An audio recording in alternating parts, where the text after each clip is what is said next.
Good day, Junior Techies. I'm Mrs. Brimacombe. We are going to look at November 2019, Paper 1. This question will focus on partnerships, analysis and interpretation of financial information of partnerships. This question was 28 marks and you have 22 minutes to complete it.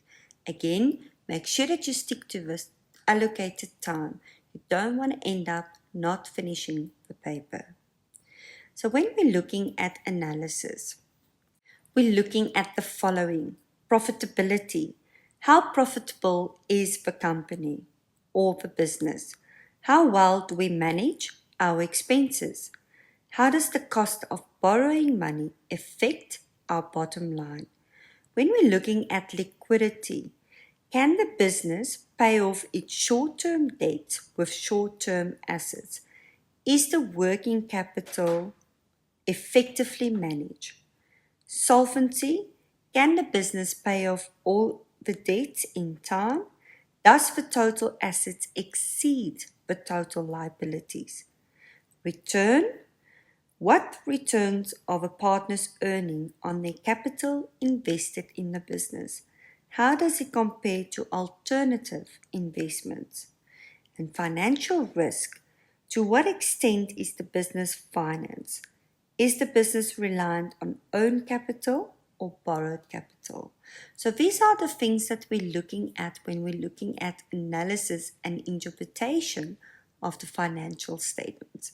And what do we use to complete this? We use our income statement or statement of comprehensive income and balance sheet or statement of financial position. So this is now the part that learners are always battling with. How do I comment? How do I approach this? So when we're analyzing financial indicators, your step number 1, identify which financial indicator is relevant to that question. Step number 2, quote figures. Identify the trend. Did it improve or decline? Was it an increase? Was it a decrease? And the third step, then you give an opinion, a short description, an answer in bullet form. Now you will be provided with a formula sheet. Just because you're provided with the formula sheet doesn't mean that, oh well, now I don't need to study them. It's so important that you study your financial indicators. Take note, this doesn't tell you to which question does this belong. Where do I need to use it? If you look at the formula sheet now, and we look at when you got your exam paper, you've studied now your financial indicators, the first thing that you do is write down what forms part of what. If we look at liquidity, it's your current assets minus current liabilities. Average creditors divided by credit purchases. Cost of sales divided by average inventory. Trading stock divided by cost of sales. Average debtors divided by credit sales. Current assets divided by current liabilities. Current assets minus inventories divided by current liabilities. That is your asset test ratio. If we look at the cost of sales and average inventory, that is how many times do we turn over our stock.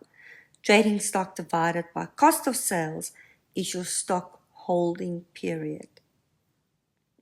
If we look at total assets divided by total liabilities, this talks about the solvency. Does our total assets exceed our total liabilities? And your non-current liabilities divided by owner's equity is your debt-equity ratio. And this talks about financial risk. The last one is the net profit divided by average owner's equity. This talks about your return indicator. Now, there are different ways in which this question can be asked. For example, you could be given figures from the previous year where you need to compare last year's figures with this year. Or, like in this case, where you need to look at one business and another business and compared that. Question number 4, analysis and interpretation. The information provided below is extracted from the financial statements of 2 clothing businesses. Their financial period ended on 28 February 2019. The 2 owners are considering the formation of a partnership in the next financial year. Required, calculate the following indicators for 28 February 2019. 4.2, respond to the following questions by quoting figures and financial indicators. So if we look at the information now, and we start with the background of the 2 businesses. Bonnie's Clothing. Bonnie started her clothing shop 5 years ago.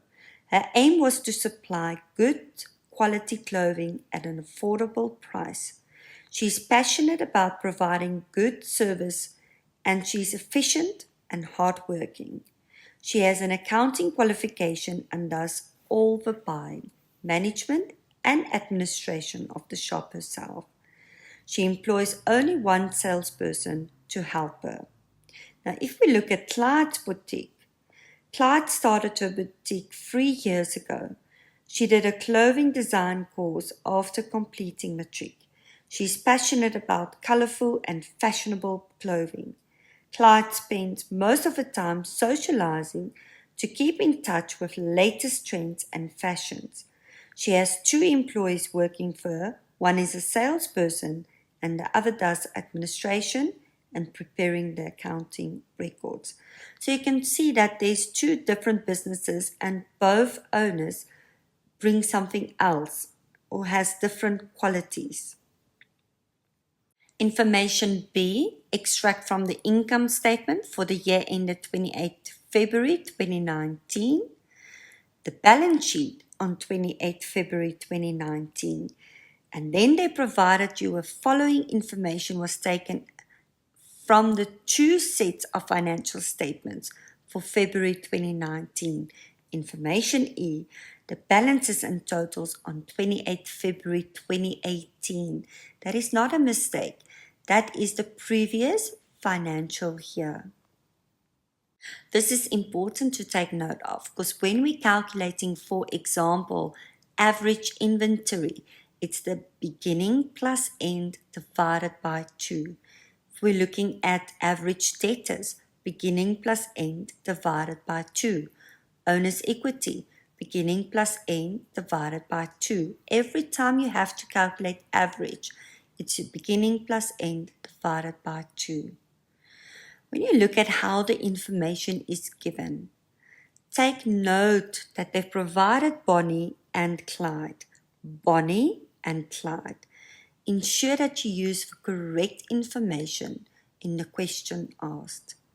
You don't want to end up losing marks where you've done a calculation 100% correctly, but it's the wrong business.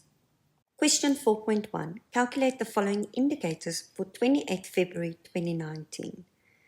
4.1.1. Calculate Clyde's current ratio. Again, make sure that you use the correct information.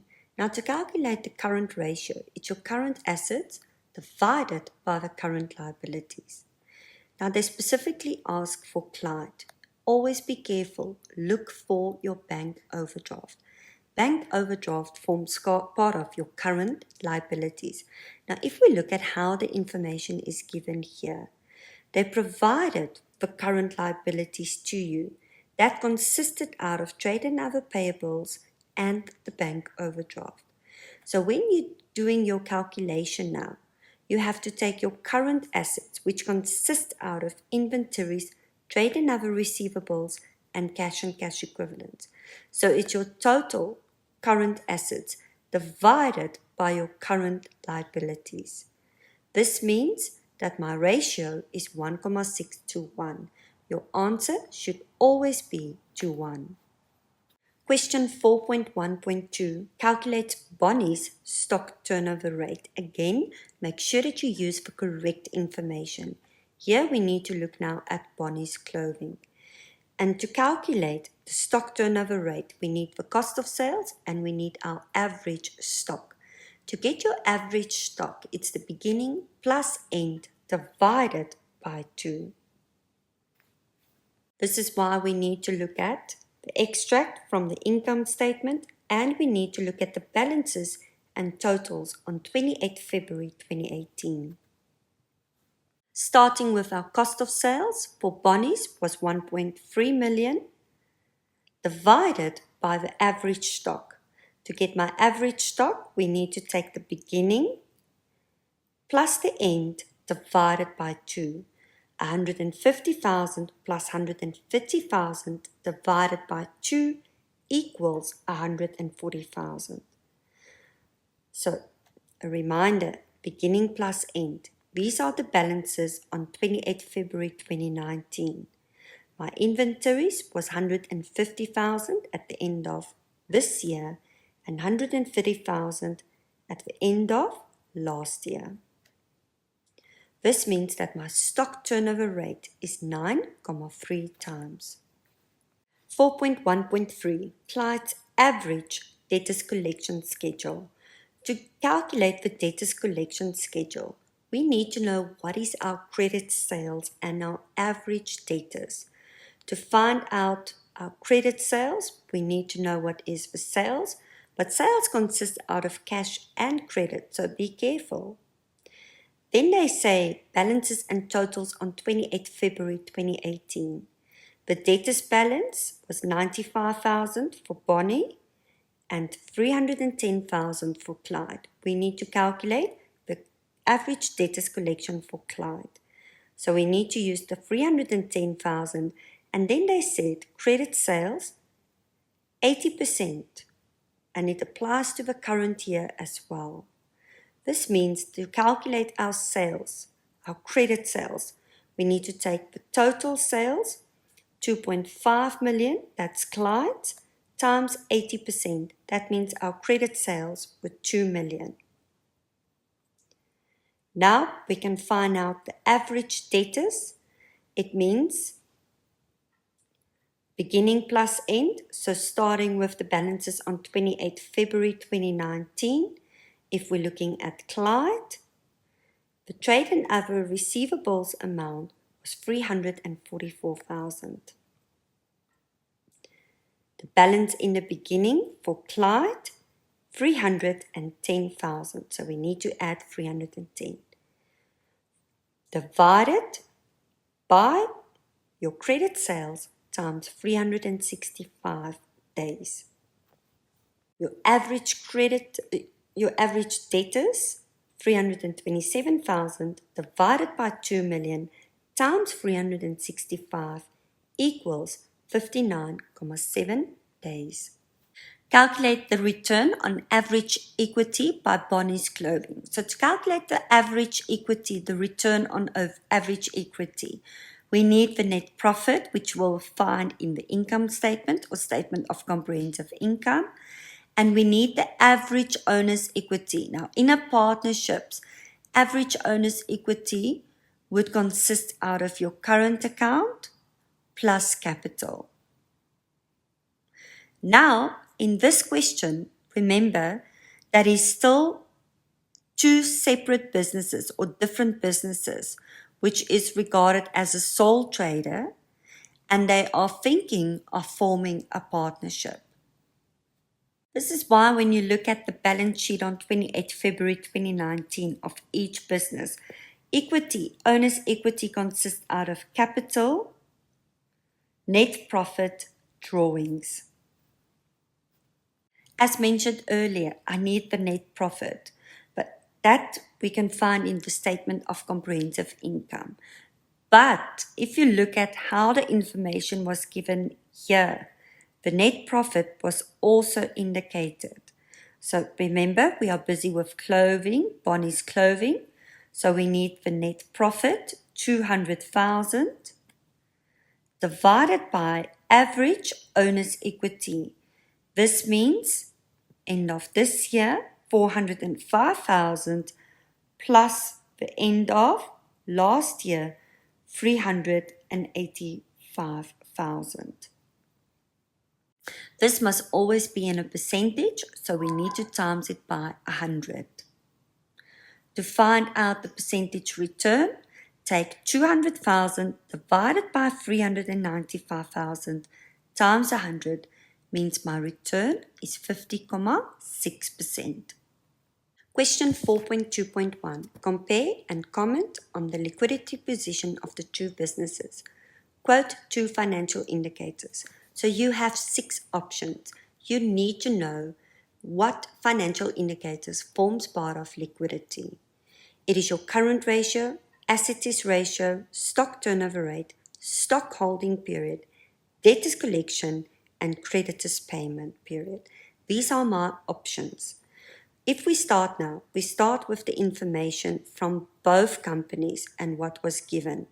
They provided the current ratio, the assets ratio, the stock turnover rate for only Clyde, the stock holding period for both businesses, debtors collection for only Bonnie, and the creditors payment for both businesses.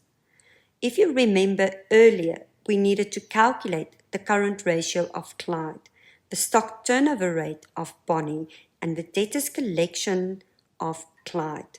So you need to make sure that you use your answers which you've calculated in those questions when you are commenting and comparing now the figures of the two businesses. Current ratio for Clyde was 1,6. Stock turnover rate for Bonnie's was 9,3 times. The debtors collection for Clyde was 59,7 days. Our next step is now we need to compare. If we compare Bonnie with Clyde, current ratio, Bonnie, they've got a better current ratio. Assets ratio, also better. Stock turnover rate, 9,3 times is better than 5,5 times. Stock holding period, 39 days, is better compared to 66 days. Debtors collection, 26 days is much better than 59,7 days, and the creditors payment is 58 days compared to 90 days. So it's clear by looking at this that Bonnie does have a better liquidity if you look at their financial indicators. But now when we're commenting, we need to indicate, quote figures and indicate the trend. So Bonnie's ratio is 2,1, which is higher or better than Clyde's ratio of 1,6. Bonnie's ratio, the assets ratio, is 1,1 to 1, which is higher or better than Clyde's ratio of 0,9 to 1. The stock turnover rate, Bonnie's, is 9,3 times, which is higher or better than Clyde's 5,5 times. Stock holding period, Bonnie is 39 days, which is better or shorter than Clyde's 66 days. Debtors collection, Bonnie's 26 days is better or faster than Clyde's 59,7 days. And then the creditors payment, Bonnie's 58 days is shorter compared to Clyde's payment period of 90 days. This is clear that Bonnie's clothing liquidity position is better than Clyde's. Cash flow is good. They are not likely to have any cash problems within the near future. Bonnie's clothing will be able to settle their short-term debts with ease. Bonnie has good control over the debtors collection policy. Bonnie could negotiate for longer payment periods for creditors, for example, 90 days. If we look at Clyde, he's going to struggle to settle, or she's going to struggle to settle her short-term debts. She will experience serious cash flow problems. Question 4.2.2. By making reference to the rate of return on owner's equity, do you think Bonnie's Clothing is making a good decision to partner with Clyde? Provide 1 point of advice. If we look at information D, the following information was taken from the 2 sets of financial statements for February 2019, and we look at the return on average owner's equity. You were given Clyde's was 36.6%. If we look at 4.1.1, the return on average owner's equity for Bonnie was 50.6%. So it's much better. Take note, both are better than alternative investments like a fixed deposit. This indicator is always compared to alternative investments.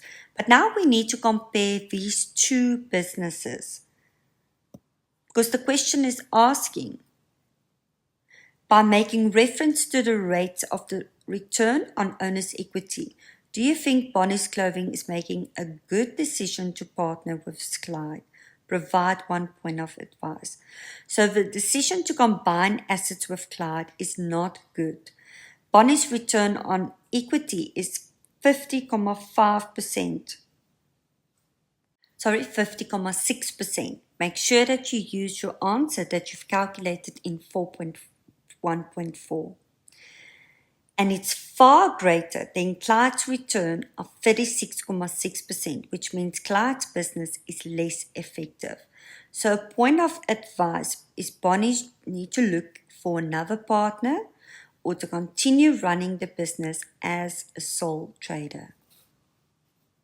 Now, this wasn't part of the questions, but if they were to ask you, comment on the profitability of the business. How well are they managing their expenses?